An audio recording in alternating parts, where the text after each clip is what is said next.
morning, everybody. My name's Joe Beatty. I'm research supervisor for the North Carolina Office of Archives and History, and I'm glad to have today with us on Flyleaf Ben Justesen, author of Forgotten Legacy, William McKinley, George Henry White, and the Struggle for Black Equality. Ben Justesen is an editor and historian and former journalist, teacher, and foreign service officer. So you've got I'm sure you've got some stories to tell about all this. I guess before we, rather than you tell us about yourself right now, let's talk a little bit about this book, because this is an excellent read. And I'm curious to get started. How did you come to this topic?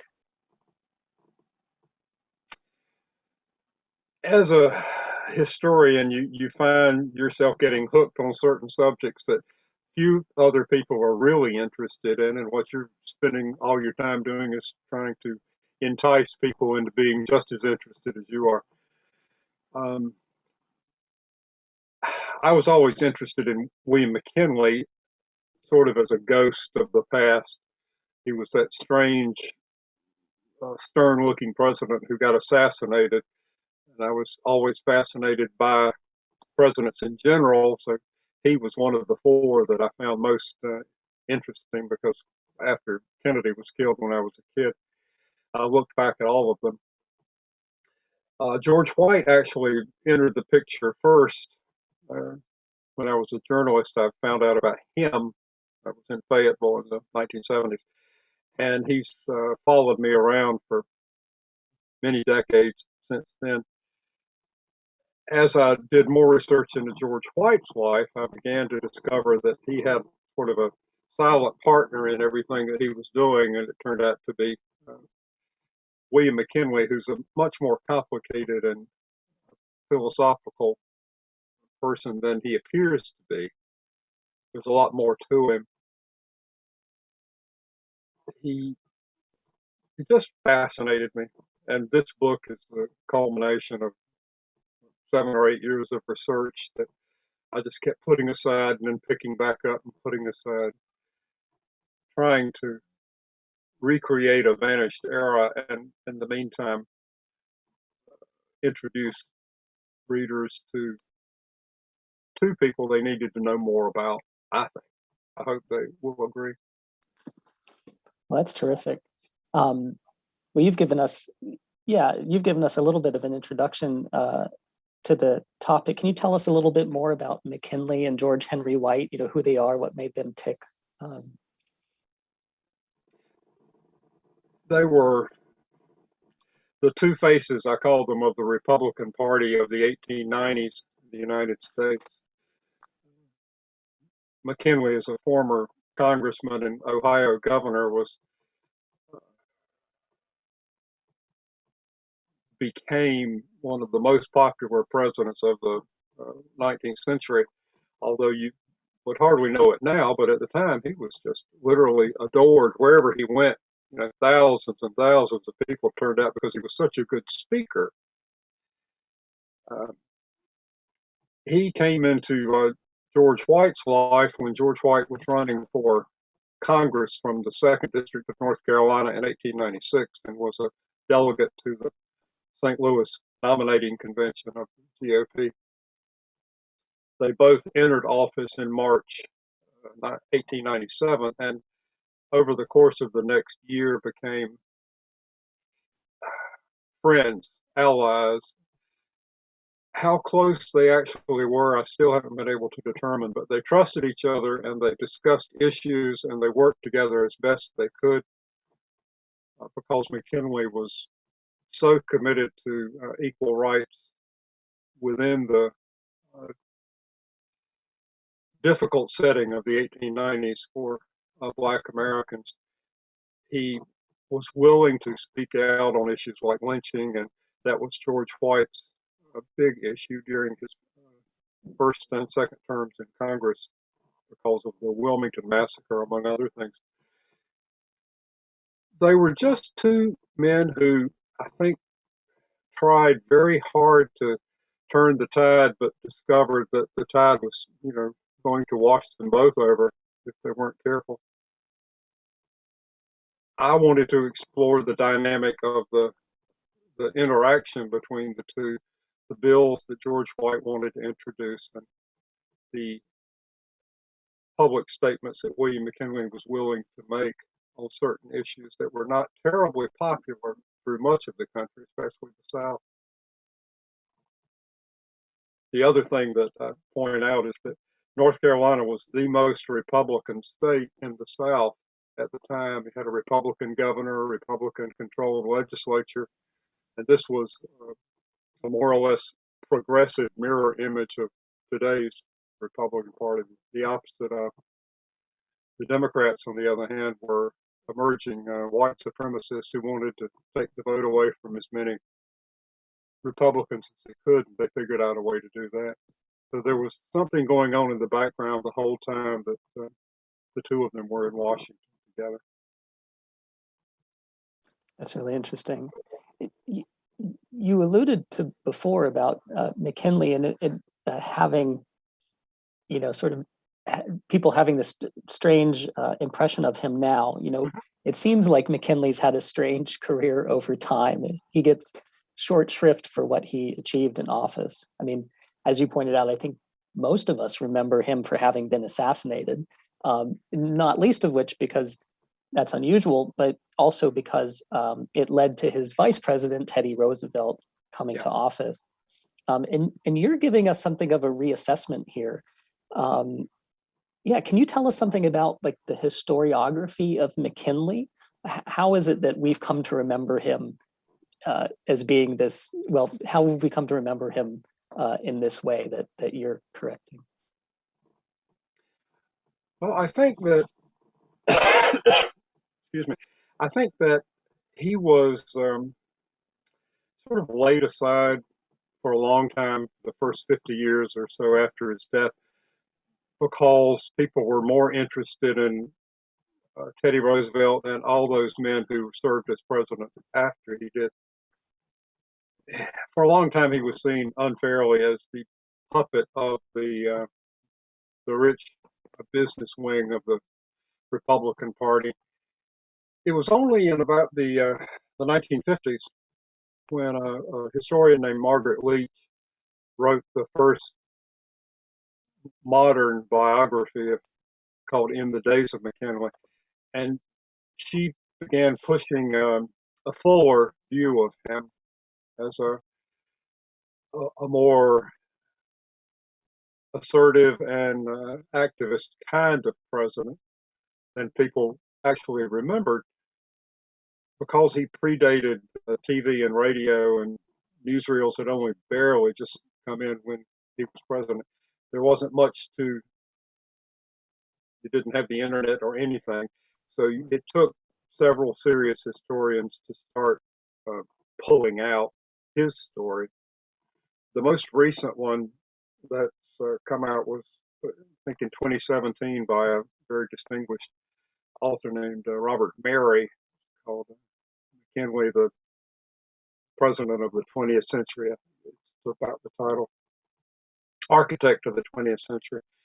And he did so many things, not just in handling the Spanish-American War, that set the stage for what Teddy Roosevelt would do. But because he was a very private man, you just don't have much of his correspondence. I think the few letters that he wrote to his wife, I think she destroyed before she outlived him by 6 years, although her health was much worse than his. And it was only when people started digging into other kinds of resources, like I did for this book, that you began to see another side of him entirely, how people reacted to him, felt about him, listened to him, and asked him to do things for them. I hope that this journey behind the scenes with both McKinley and George White will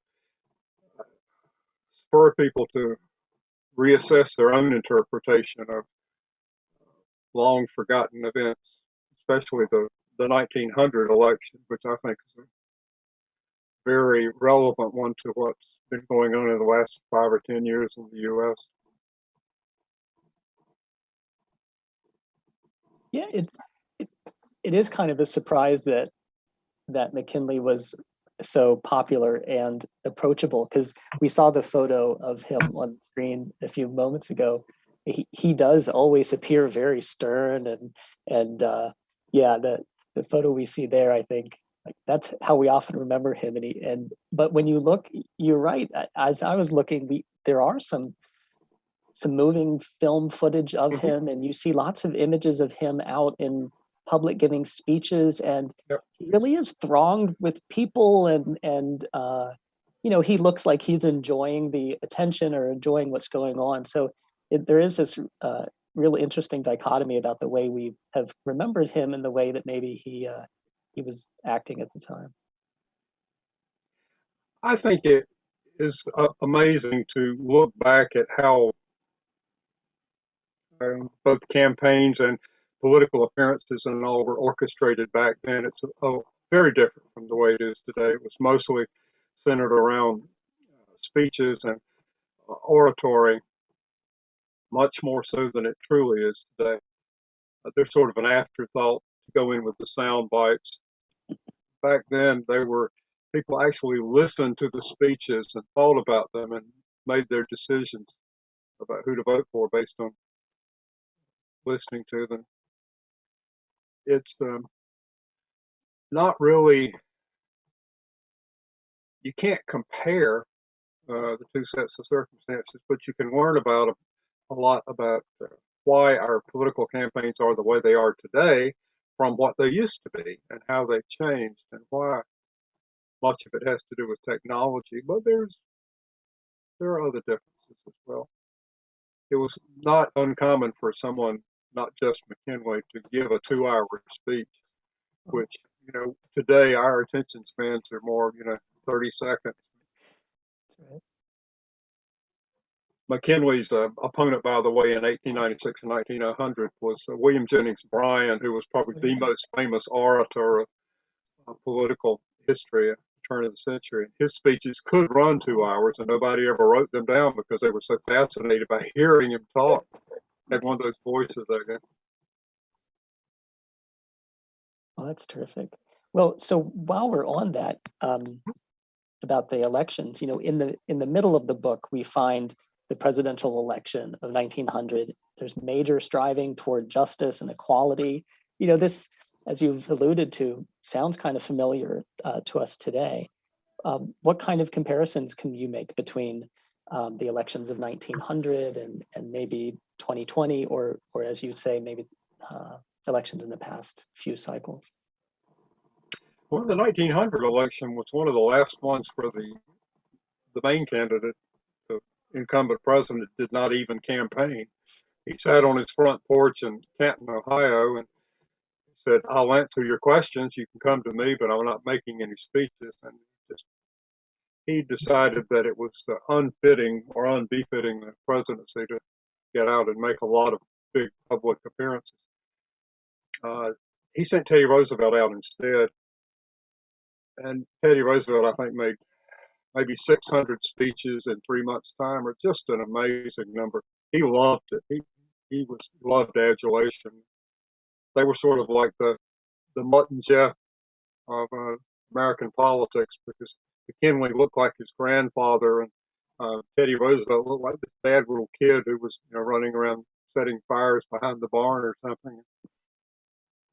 They were an amazing pair. I'm not sure that how well they knew each other, and they probably were a little skeptical of each other because they had such different attitudes about how things should be.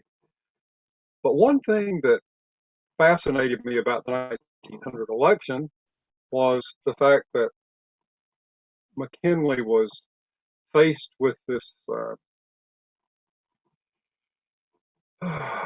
rising tide against equal rights for Black Americans, in the fact that so many Black voters in the South were being stripped of the vote as the vote was taking place, especially in North Carolina.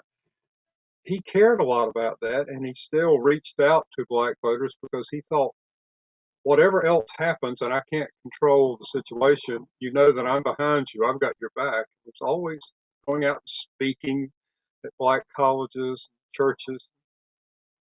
Very few presidents for years after that would bother on such a marginal part of the populace. At this time, you might remember that between 80 and 90% of the black citizens of America still lived in the South. So very few of them lived in the cities of the North and Midwest yet. They were beginning to move, but had not yet done so. So they only made a difference in a few states, mainly Ohio, Pennsylvania, New Jersey, maybe.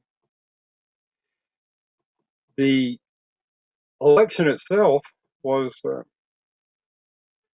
pretty much a foregone conclusion. I think no one was going to vote out the most successful president they'd had in many years, and he in fact received more votes than any president before him. Any winning president after 1900 was likely to do that, but he was, I think he was astounded at how much easier it was than he thought it was going to be, because Bryan was a very popular woman. He carried the entire South, and McKinley had to keep him from carrying any of the states in the North and the West in order to be sure that he won. But he actually improved on his 1896 voting totals. And when he died in September of 1901, Teddy Roosevelt just sort of marched in and took over. And it was as if, very sadly, almost as if McKinley had existed but no longer did. Everyone focused their eyes on this whirlwind of energy in the White House, who was bringing all these children and pets and everything, and they forgot the dear man who had preceded him, who had allowed him to come into office. I have to point out, whenever I talk about Teddy Roosevelt, that he was not the friend of Black Americans that William McKinley was. He had one or two close contacts, including Booker T. Washington, but made very few appointments of high-ranking African Americans. He had not grown up as an abolitionist or fought in the Civil War, and he sort of thought that was old school, I suppose. Still, he was a good president, but he just had his blind side, and that was one of them. Yeah, I was almost a little surprised to read in the book that that White tried unsuccessfully to get an audience with Roosevelt, and we just sort of have this perception that a confidant of an ally of McKinley would sort of step right in to work with Roosevelt, and to see him rebuffed I was a little shocked and maybe a little heartbroken by that. But I can totally, just our public perception or our enduring perception of these two guys, just contrast the mental picture we have of McKinley being so solemn, and then the mental image of Roosevelt always smiling and riding a moose or something. That's one of his daughters said that Roosevelt wanted to be the bride at every wedding and the corpse at every funeral. He was always out mixing in public, and he wanted to be the center of attention, and that was, McKinley did not want to be the center of attention. Right. That was the antithesis between them. It's one funny historical irony. In the book, I talk a little about the man who saved McKinley's life temporarily in Buffalo, a guy named James Benjamin Parker. And this African-American, big hulking fellow from Georgia who happened to be in Buffalo. After McKinley's death, Parker went on a national speaking tour because people were trying to downplay his presence completely. It sort of didn't fit the narrative. He came to speak in Washington. This is like a month after McKinley's death. And he went to the White House, and who took him to the White House but George Henry White, because he was the former congressman living there. And I think Teddy Roosevelt was happy enough to see uh, James Benjamin Parker and shake his hand and then send him on his way.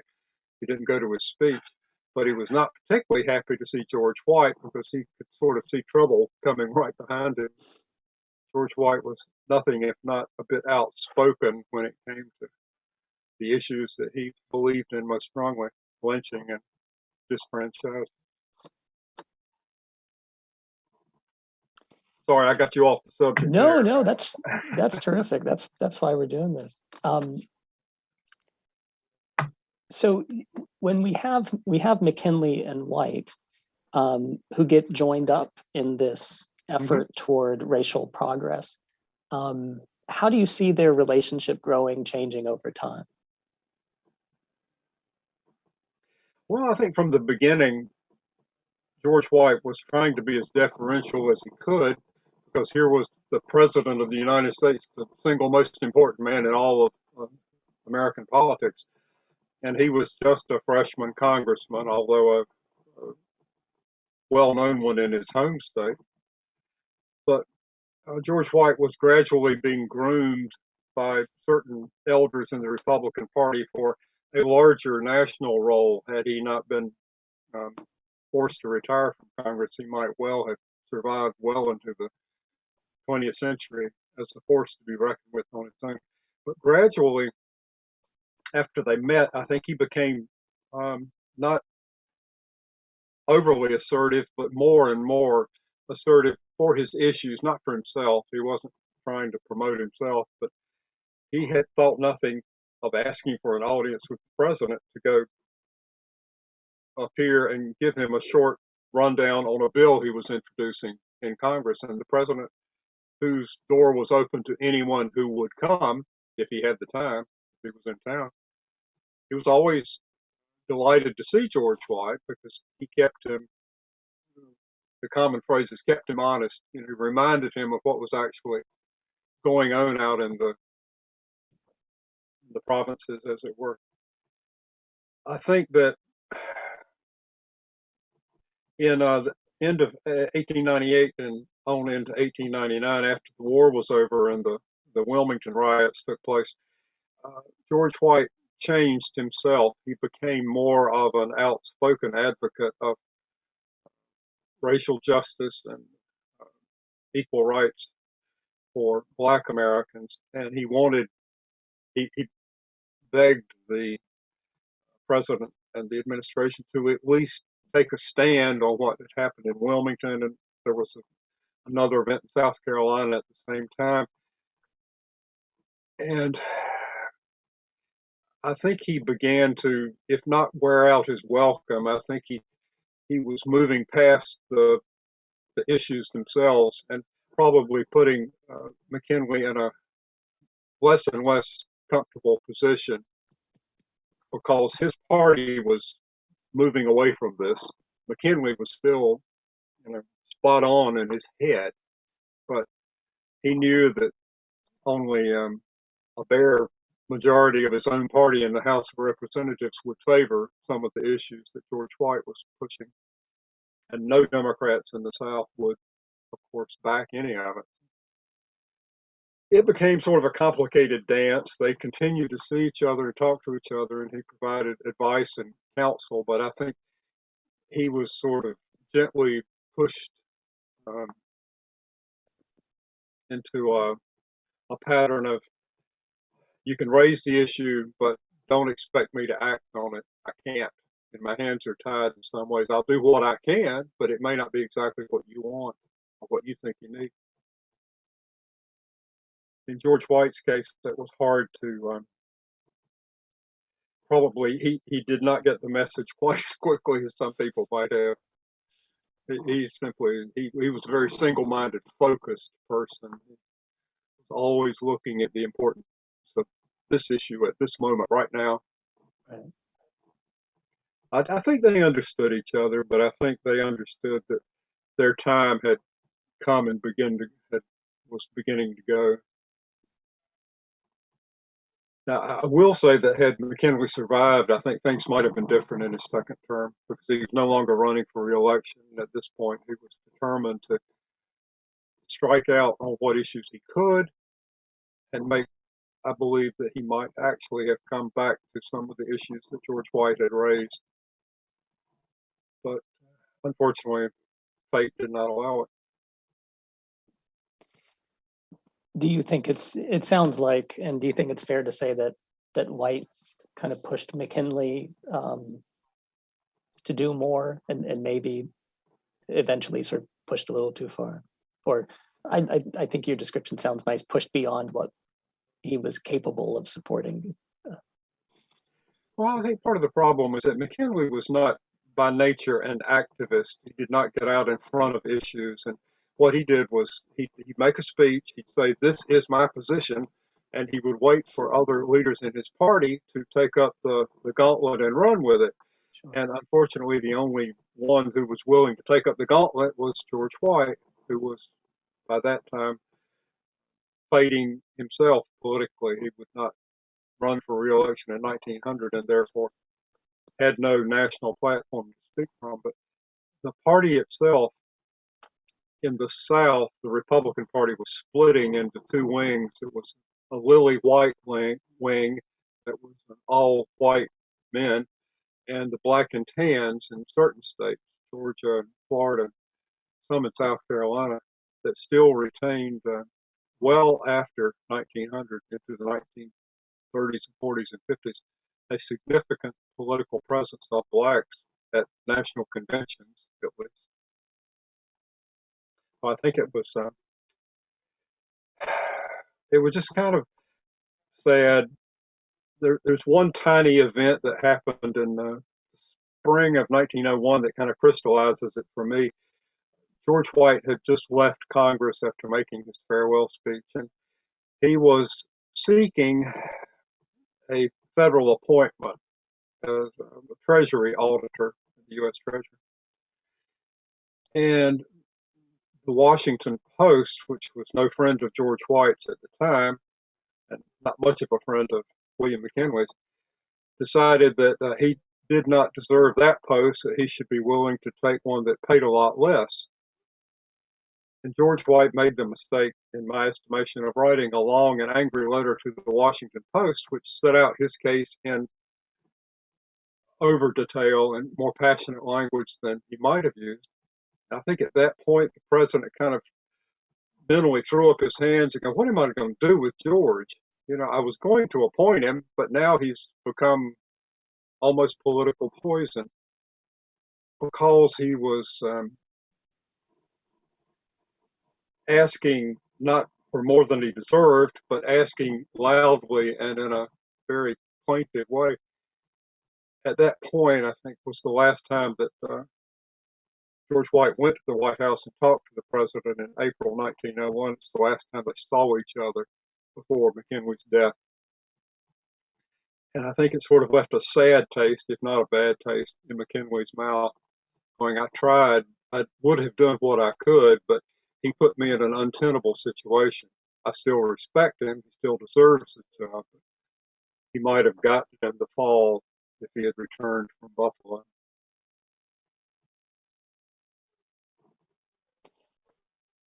You know, as I look through the book, it feels like you've got something of a dual biography here almost. It's you've got two main characters. Can you tell us from the historian author part, what was that process like? I mean, you said it took 7 or 8 years, but yeah, what is that process like of working two jobs for one paycheck? Yeah. Well, I already knew about as much as I was going to know. I did find out some more about George White from having worked on his life for about 20 years at this point. I've had 3 books about him before I wrote this one. And the process to me was learning more about William McKinley while fleshing out what I knew about George White and trying to piece them together. I probably gave both of them short shrift because you can only do so much in one book when you're talking about one man and then you're talking about two. So I tried to simply present the facts as I understood them in the chronology and give context, but not try to push the reader to make any decision except the one they wanted to make. It was hair pulling, trying to make them like putting a puzzle together with not all the pieces, or having two puzzles and suddenly you realize you've got two different ones you're working on at the same time. It's not one puzzle. But it was, to me, it was one of the most interesting historical reconstruction jobs I've ever done. I like being a detective, but this was probably, I took on a big task. I hope the result was worth it. Oh, it's a great book. Would you do it again? Well, I don't know. Yes, but I would probably uh, concentrate a little more on doing it as my main project rather than trying to work full time and doing it at night. I've always worked full time while I was writing my books, and it's really 11 o'clock at night. You run out of energy to keep doing the research. Right. I would like to. Well, it doesn't. Your hard work pays off. It's an excellent read. Sort of expanding on that, as a great editor yourself, I know you primarily as an editor, and I'm enjoying getting to know you as an author. You know that any good book is an exercise in balancing what stays in and what comes out. What story, incident, source didn't make it into the book that maybe you wish you had included?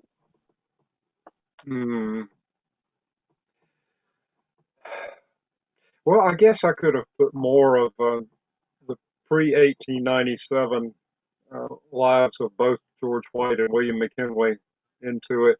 I wanted to concentrate on their years together in Washington, the 4 years they spent together, rather than the years before. I would hope that people were willing to go back and read my books and other articles and books about these two men would piece that together. So probably I should have concentrated, I wish I could have concentrated a little more on the 1896 convention that nominated McKinley. George White was a delegate to try to get an idea of just how close their paths might have come. And the 1900 convention, which was a little different because George White was a delegate to that, but McKinley did not even appear in Philadelphia, as I recall.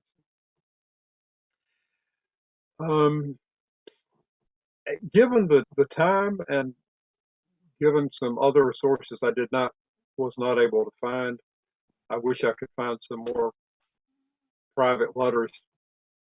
There are no private letters from George White to McKinley or McKinley to George White. Somewhere find some more information about how they talked about each other. One thing that I would really like to have spent more time concentrating on was the funeral of Vice President Hobart in the end of 1899, because more than 100 major politicians went up from Washington, from the president down to George White, to attend this funeral. Garrett Hobart plays a very strong backstage role in what was going on in the first term of McKinley. I would like to get an idea of just exactly who went into Mrs. Hobart's house with McKinley. Could well have been George White, although they didn't have room for 100 people, I don't think. So there are little vignettes I would have liked to flesh out. I tried not to clutter the book too much because there's so much to tell anyway. And I never did find a picture of them together. That was the one thing that I thought, oh, darn it, why can't I find a photograph of George White and William McKinley together? I know some of the slides that are going along may have shown other people together, but George White's never in those pictures. The book is richly detailed, and that I think helps. I think it really helps paint your picture. So you're telling us we're going to wait for volume 2, right? I don't know about that. We shall see. These books are like when I wrote my first book back in the 1990s. I found that it was the closest thing to childbirth that a man could experience, seeing your first book in print in your hands. And it was an equally painful experience, although in a different way, psychological. Getting one book out, I find, is a real challenge because I'm a perfectionist. And I don't know how many more books I have left in me. I think I'm going to have to. I'm currently working on another book, but it's sort of a history of Whitesboro, New Jersey, which is the town that George White founded in 1901. But that's a less hair-pulling time. That's more easy historical research, or easier. Nothing is quite easy. Well, I look forward to talking with you about that when that comes out. We got a question on the chat, and let me see. Someone writes that their ancestor, Colonel Thomas Monroe Argo, was wounded at Fort Fisher, had graduated UNC Law School, and our writer is asking, do you have any information on Argo's position on Black rights in the age of Jim Crow? Off the top of my head, I have to say no. I know the name, and I know that he figured well into the period that I've written about. I don't have anything on his position on the disfranchisement that was starting in North Carolina. Very few Republicans favored that, by the way. The vote on the constitutional amendment in 1900 was about 57% to 43%, something like that. And all the Republicans were on one side and all the Democrats were on the other, and the populists just weren't voting at all because they didn't want to be smeared by being associated with either side. I do believe that all the sensible Republicans, the ones who've not gone over to the Lily White movement, were appalled at that amendment because they thought this is exactly what we've been trying to get away from, this identification with the hot-headed south of South Carolina down to Texas. We don't want to turn our backs on our Black colleagues, even though it looks like the state is going to do it, whatever we do. I think Argo was an ally of Jeter Pritchard, who was the U.S. Senator from North Carolina from 1895 to 1903. So he would have been more or less inclined to go along with Pritchard's position, I think, but that's as close as I can get. Thank you. I appreciate that. Sure. I think I have one last question, sort of getting back to riffing off of what you had mentioned some earlier. Maybe could you give us a little comparison, contrast between McKinley and Roosevelt, like their policies, their viewpoints, their personalities? You've talked a little bit about this. I mean, it is kind of fascinating, and I don't know why I'm stuck on this, but it is kind of fascinating that Roosevelt is so well remembered. You know, we have these biographies, and he's figures in our popular imagination. They're almost every portrayal of him is positive, and here we have, you know, poor, sour McKinley, and who's, if remembered at all, is almost forgotten? On the issues, I think Roosevelt was perfectly willing to let McKinley take the lead because he was, you might remember where Roosevelt was coming from. He'd been kicked upstairs as governor of New York to run as junior vice president on a ticket with the incumbent president. People in New York were trying to get rid of Roosevelt because he was trouble with a capital T, TR. And he was perfectly willing to go out and sell the line of the Republican Party on many of his trips, many of those hundreds of speeches that he made.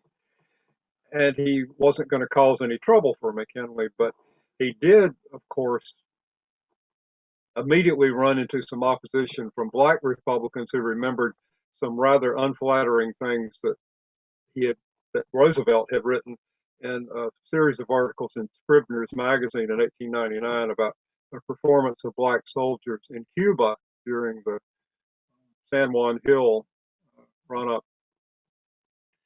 And Roosevelt, who is a fascinating character in his own right, is sort of, in some ways, it's kind of like the Donald Trump of his era, in that he would say things in public that nobody else would have said because he was just unvarnished. And then he spent a lot of time backtracking from what he had said.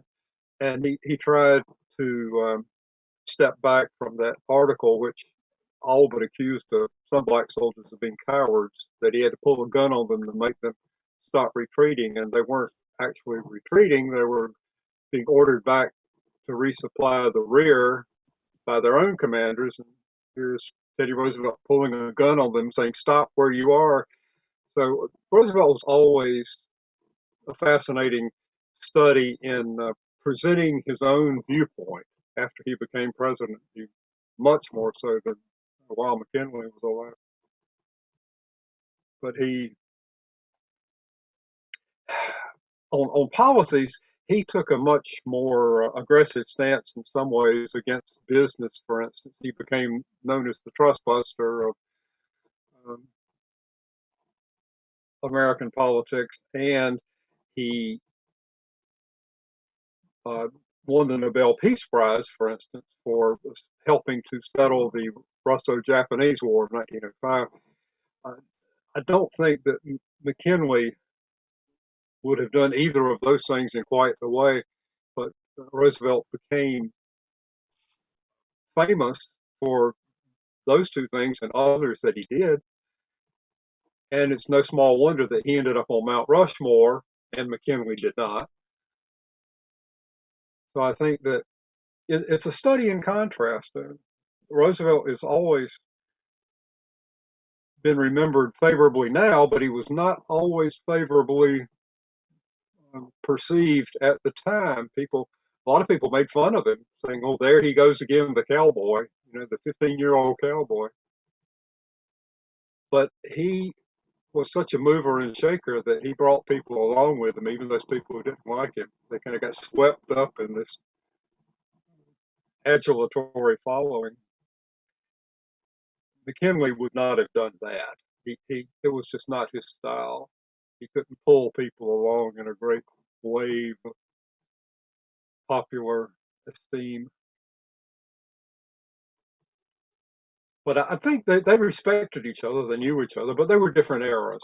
And Teddy Roosevelt was the face of the 20th century, and McKinley was the face of the 19th century. And like father and son, although there wasn't that much difference in their age, 12, 15 years. It's an interesting. It's an interesting study, all of this, and how history comes to us today. Which of course is part of what interests me, and I think many of our viewers, and hopefully your readers in this stuff anyway. That it's interesting to go back and handle the material like you've given us so skillfully here, and see then and now how we hear and remember, and how we might be able to remember differently. That's great stuff. I don't think we have any more questions from our audience. So with that, I want to thank you sincerely for joining us today and sharing this, sharing your great book with us. I'll hold it up here again for folks to see. Published by LSU Press, available at bookstores wherever you buy books. And I'm grateful for you, Ben, taking your time today to talk with us and share something about George Henry White and McKinley with us today. Oh, it's been my pleasure to be here today, Joe. I do appreciate you having me. The historical review is dear to my heart, and I'm happy to be able to use this platform to help introduce people to an era that involves North Carolina more than tangentially, but in a very a new kind of perception. I hope that people who read it will understand that some things change, some things are more the same than they ever were. And if you compare 1900 to today, you think, there's some similarities. We don't have these two characters at the top, but we have others who carry their historical legacies forward. I think it's a good way for people to get introduced to what was happening at the turn of the 20th century. At least I hope so. Well, and that's a time that is so often overlooked. You know, it's easy to skip from the end of the Civil War and Reconstruction straight into the Roaring '20s or World War I, and we leave those few decades out. So this is a great entry point for us to get into it. I see there's one little question that came up from someone about my favorite historical resources. Yeah. And in this book, probably the two things I used the most were the Washington Evening Star, which was an old newspaper that finally went out of business in the 1960s. But it tended to cover very carefully almost every visitor to the White House every day on the front page. And you would be surprised if you go back and just go through it day by day by day for at least 2 years, as I did. You'd find the name of almost every person of any importance who showed up, including the hundreds of African American visitors that McKinley had. I'll leave you with one little story. In early 1897, George White was not involved in this, but a man named W. Calvin Chase, who was a lawyer in Washington and editor of a black newspaper called the Washington Bee, arranged to go to the White House on the first Saturday after William McKinley had just been sworn in, with about 24 black editors. African American Press Association was meeting in Washington that weekend. So the president said, sure, bring them over. So they came over on Saturday afternoon and he talked to them. I can't imagine anybody before Barack Obama, at least, bringing in that many people he did not know on a weekend while he's still unpacking in the White House. I think that to me set the tone for what would be an interesting 4 years in office for him. Chase wrote all about the art of the meeting in his own newspaper, and his was one of the other resources that I found most useful. There were 2 or 3 black newspapers in Washington at the time. The Washington Post, which later became a champion of more progressive policies, was not a fan of that at the time. They tended to be less congratulatory about progressive trends. Anyway, I wish people luck at reading it. It was fun writing it. If I did it again, I'd probably do it a little differently, but as I said, I'm glad it's over. I'm glad it's done. We'll I see look about volume two. I look forward already to talking to you about your next book about Whiteville. So we'll get that on the schedule. Okay, perfect. Excellent. Thanks, Ben. It was good talking with you today. My pleasure. Thanks for having me. All right, sure.